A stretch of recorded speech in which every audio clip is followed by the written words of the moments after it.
Hey guys, Chaz from Pugliese Speed Shop, and I know we're usually a Friday thing, but this isn't the first time we put something out on a Saturday, and this here is it's not important. So hopefully, well, if you're not used to it, we're here anyways.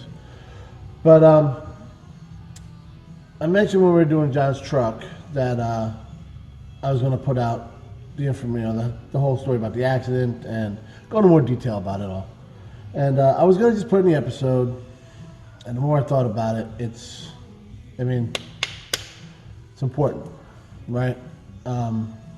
Because people aren't paying attention. And so I wanted to make its own thing, and this is it. So here we go. The story, you guys met John. You've met Wade, who was with him. There was an episode where we put some bars on a Street Glide. That was Wade's Street Glide with the beard. So, and then my buddy Jason was with him. So they were riding.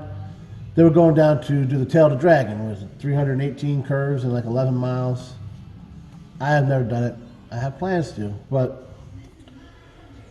so they were going down to do that. It's in Carolina. They were heading down south. They were in Virginia, and coming through a small town. I don't know the town. It doesn't matter, but there was Wade's here, John's here, Jason's back here.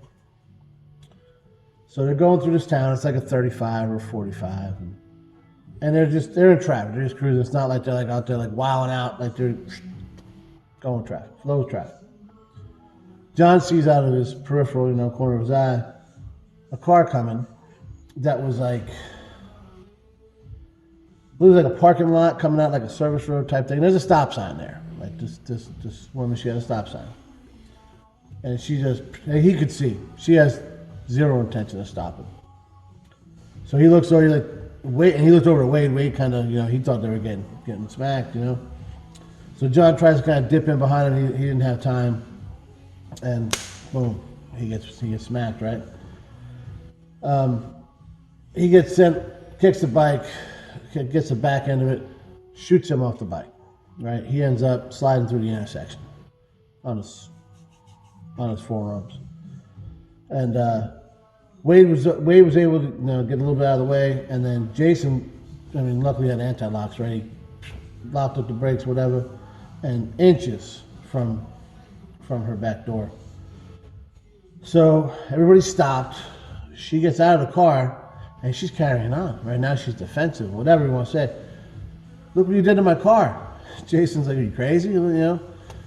So they're kind of arguing about it. She doesn't even care if John's okay. Doesn't even ask. So John, you guys met him on the channel here. He's a pretty perceptive guy. He just gets things done, right? So he's like, quickly realizes, I'm laying down at an intersection. So boom, he jumps up, okay, gets his bearings, goes over to Jason, forget it, just get over here, we'll call the cops, and we'll settle it, the way it's supposed to be settled. So they did, and they did.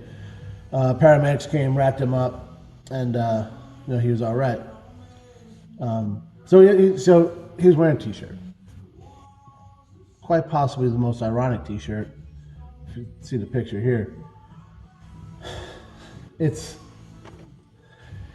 funny, but it's not, right? Because it pisses me off. But so they wrap him up, and they're like, all right, collect the bike, all that kind of stuff, right? And with all that road rash, that's, people don't think about how much that hurts, right? Like, we're working on the truck here. It's like a month later, and he's still not 100%, right? And like, you move a certain way, a scam pull, whatever, and it's terrible. Obviously, and this, I get it, man. This is common sense, but if you're in a car and you're in an accident, like, yeah, you can get hurt, obviously, but you have more protection. So you just get a little smack on a bike, and you can get jacked up. So he's lucky that that's what happened. Obviously, it could have been a lot worse. He, see a picture of his, we'll put a picture of the bike here. That's where he got hit. Like I was saying, things get a lot worse, right? On a bike. It looks like you look at it, oh, it's just a dent in the fender, with some plastic stuff missing, no big deal. No, totaled. Over $15,000 worth of damage looking at that motorcycle. The frame was kinked, the back frame was tweaked, this is just done. And if you saw the video for the when the FXR goes on a poker run, he his bike was there obviously, and I kind of actually zoomed in on it at the ending there, and you could see all the performance bagger stuff he had. He had the T-bars, the different floorboards, pegs, and I mean he had the Legend suspension on that thing. I mean stuff that you can't even tell by looking at the bike. It was done up. I think he had about 2.5, 3 years, maybe something like that, between 2 and 3 years. And in that time, you see John's a mechanical guy. He did everything himself, and he changed the wheel, he changed the brakes, he changed everything, upgraded, best, exactly how he wanted it.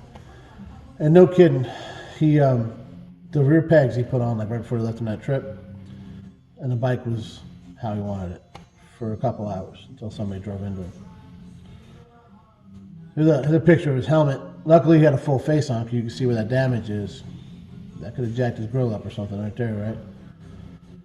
So, and I get it, right? People are like, everybody always thinks the guy's on a motorcycle, he's wilding out, he's getting crazy, he's doing this, he's doing that. This was not the case at all, right? Oh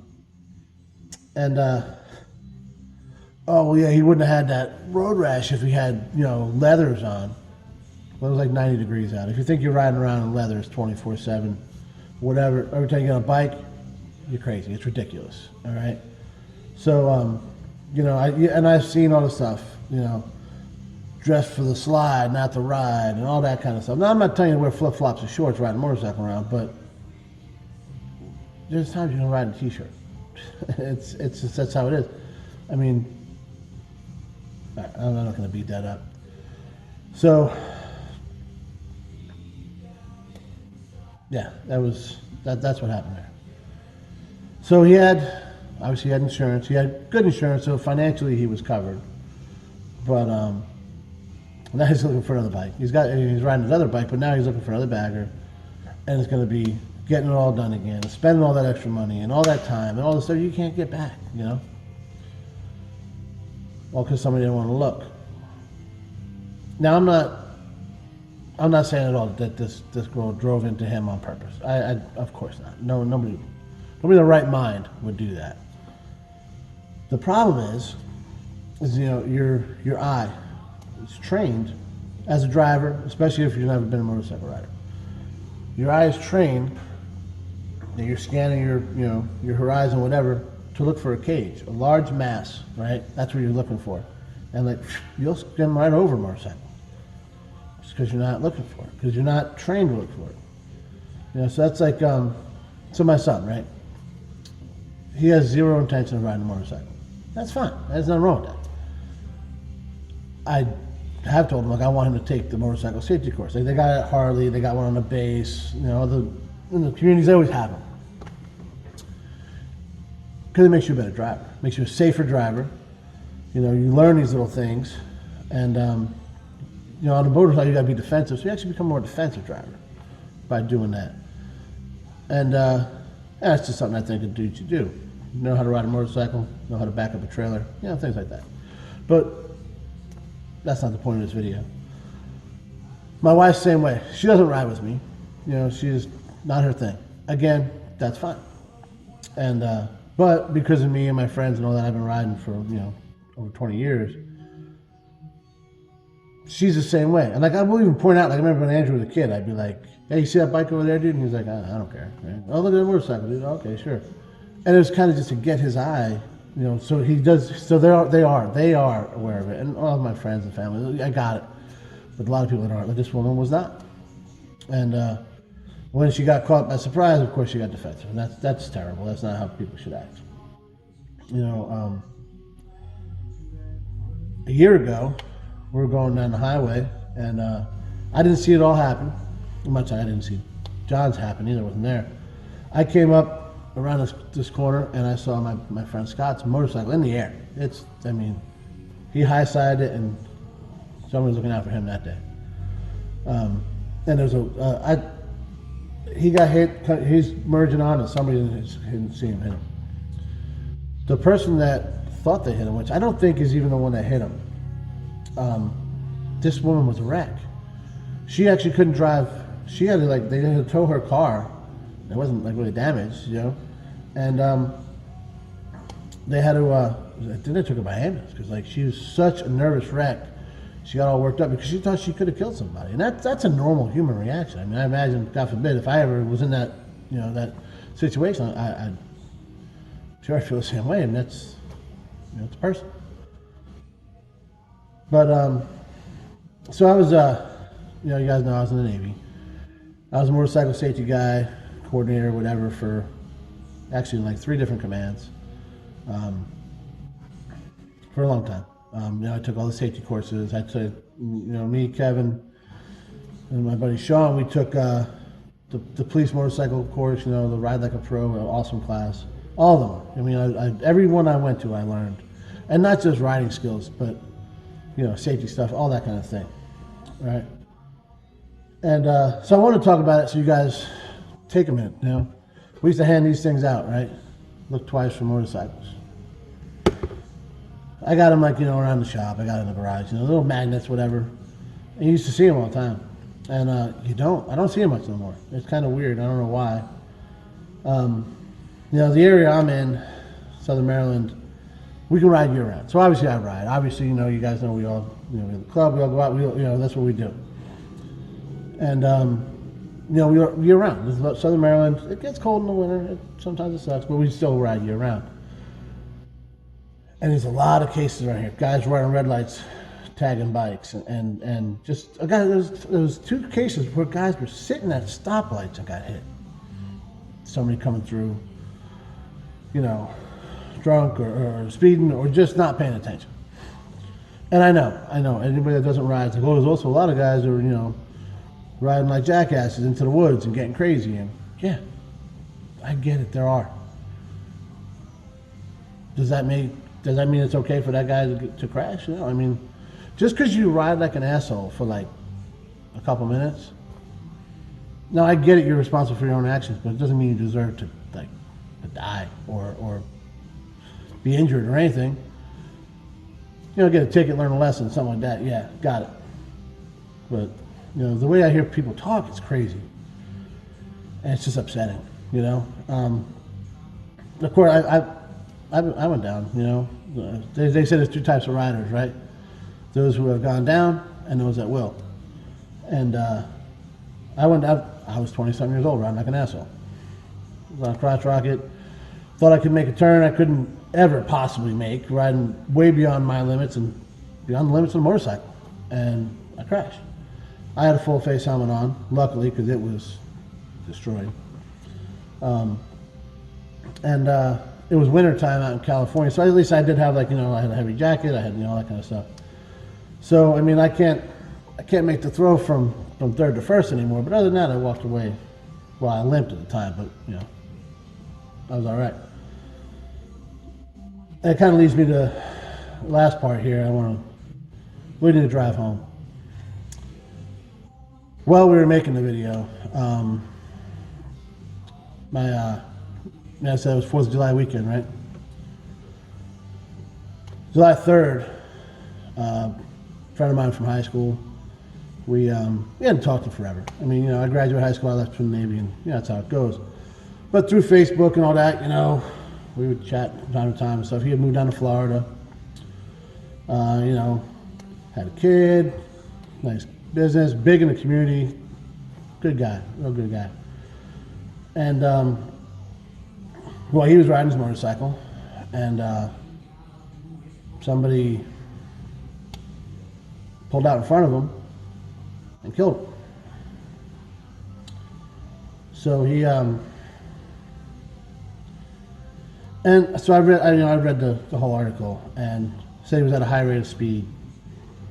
Again, okay, so and I don't know that he is. I don't know that he was riding crazy. I don't know, It said a high rate of speed. It also said he was on a state highway. So maybe he's doing 60 and a 55, and maybe not. You know, I don't know. I don't know. So I don't want to, you know. But either way, he's gone, right? And the person that hit him, no other way to say it, complete piece of shit.